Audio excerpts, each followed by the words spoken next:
Aminado si Pangulong Bongbong Marcos na walang kakayahan ng bansa para paalisin sa ating exclusive economic zone ang barko o mga barko ng China.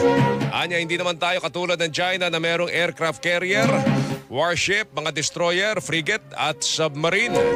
Sa kabila nito, sinabi ho ng Pangulong Marcos na mananatili naman ang ating patakaran na ipagpatuloy lamang ang pagtatanggol sa ating sovereign territory at territorial rights sa exclusive economic zone ng Pilipinas. Kung sa palakihan at paramihan lang ng barko, malayo tayo sa China. Pero ang policy naman natin is that we will just continue to defend our sovereign territory and our territorial rights in the EEZ. Yun lang. Kahit ano pa, ang inisip na, ano bang mission ng Coast Guard? Ano bang mission ng Navy?